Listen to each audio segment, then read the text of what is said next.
right, we're here on the Northeast campus of Mid-America Baptist Theological Seminary. Today we're with Dr. Shawn Buice. Dr. Buice is the director of the Northeast campus. Dr. Buice, welcome. Well, thank you for being here. We're glad you guys are on our campus to see the Northeast. Well, it's good to be here. Thanks for letting us use your office. We're just talking about some books he has and some old books, and quite impressive. We'll talk about those later. All right. But right now, I want to ask you a couple of questions. Tell me a little bit about, we have a campus here in Northeast. This is right outside Albany, New York. That's right. What kind of impact is or can this campus have on the Northeast? Well, I can give you a brief perspective to both those questions. What kind of impact the campus has had and what it can have in the future. Just in the next room, there's a plaque hanging on the wall that was given to our campus by the Hudson Baptist Association just 2 years ago at Founders Days, noting the impact of graduates in this area. Number of churches that have been planted, number of baptisms that have been recorded.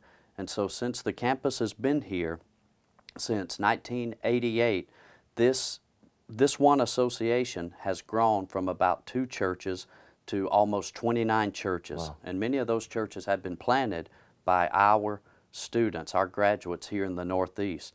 So that's a little bit of historical perspective. What kind of impact can it have? God only knows that question, but I have a vision to see our campus be a church planting springboard to help plant churches all over the Northeast.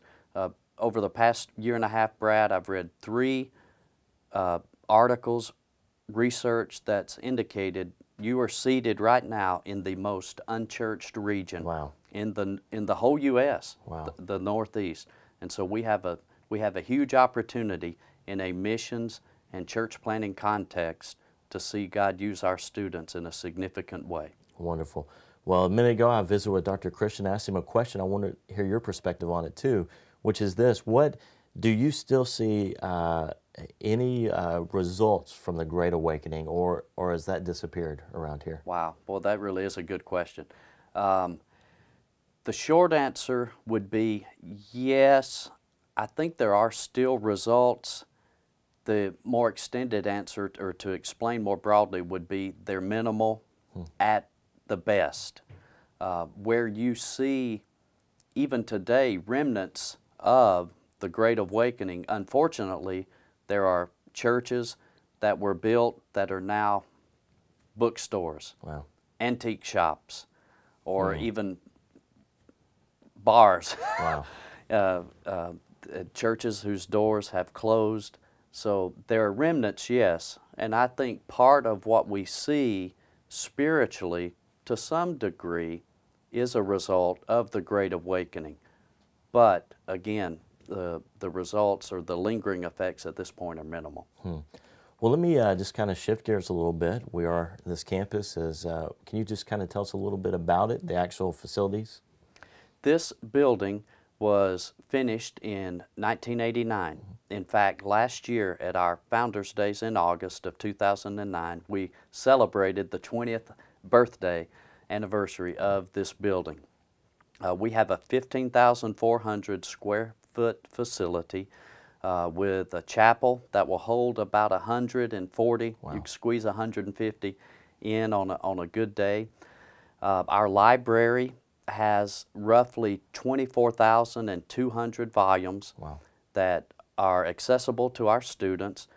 We have access to a little over 250 titles of theological journals that are at the disposition of our students for their use in research. We have currently 3 classrooms.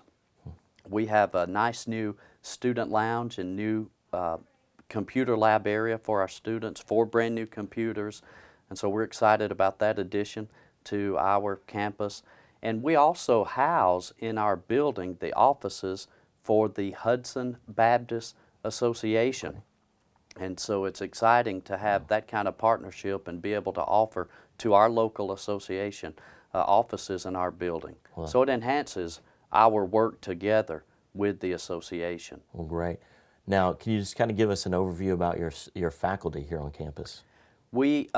Our faculty varies in both time on campus and in educational background. And I'll start with the, what would be the respectful term, the most senior, Most senior of our faculty. Dr. Van McLean has a PhD from Southwestern Baptist Theological Seminary, and Dr. McLean is our professor of Old Testament and Hebrew, and has just entered into his 21st year of ministry of teaching here. Next would actually be me as far as time on campus, and I'm a graduate of Mid-America, both my master's and PhD, and I was awarded a 10-year pin this past year at Founders Day, so that was exciting. Dr. Tim Christian came about 6 months after I did, and so he's approaching his 9th year on our campus. Dr. Christian is a graduate of Mid-America with both a master's and his doctor of ministry, and a THD, which he received about 2 years ago from the University of South Africa. And then our 4th full-time faculty member is Dr. Michael McDill, who received his PhD from Southeastern Baptist Theological Seminary. And Dr. McDill has been here almost 9 years also. Wonderful. Well, your student makeup, I know you have some students from locally and from a little bit out. Can you just kind of talk about the student body just briefly? Yeah, if you were to take a glimpse of our students on campus now, you would kind of have a snapshot of what's going on in the Northeast, I think, spiritually. Some people are surprised to find out nearly half of our current student body is non-Southern Baptist, which represents a very,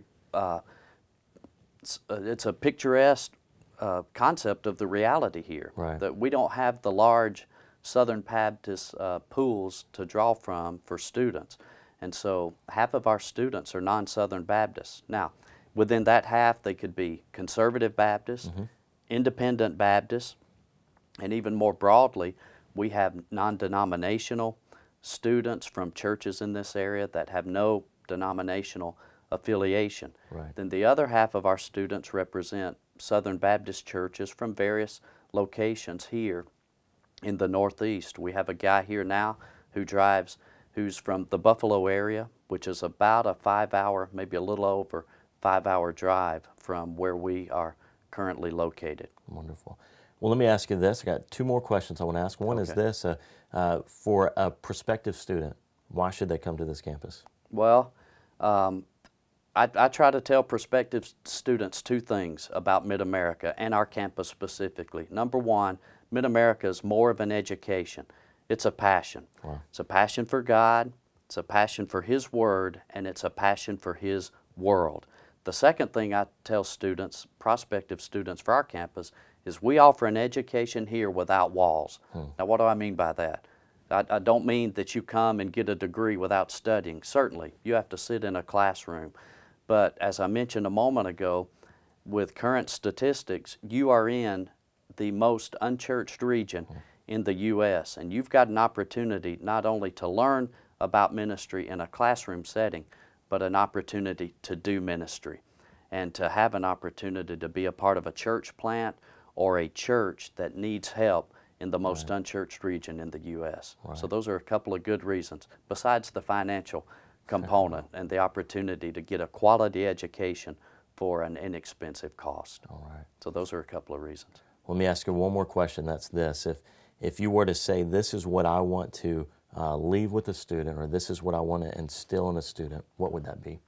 If I had one thing that I could leave with a student, it would be this. Why would you not come to the Northeast? I would pose a question. Why would you not come to the Northeast, where you have the opportunity to have an impact for the kingdom, to be on the front lines of ministry here in the Northeast, and to be able to have an impact on a part of our country where there's that little churched people. And so it would be an opportunity to have an impact for the kingdom. Why not come here? Wonderful. Well, Dr. Buice, I want to thank you for being with us today, and I want to thank you for joining us. We are, again, on the Northeast campus of Mid-America Baptist Theological Seminary. If you want more information, visit our website at mabts.edu, and on there you can look at our page that is specifically designed for information for the Northeast campus. Thanks, Dr. Buice. Thank you, Brad. It's good to have you here.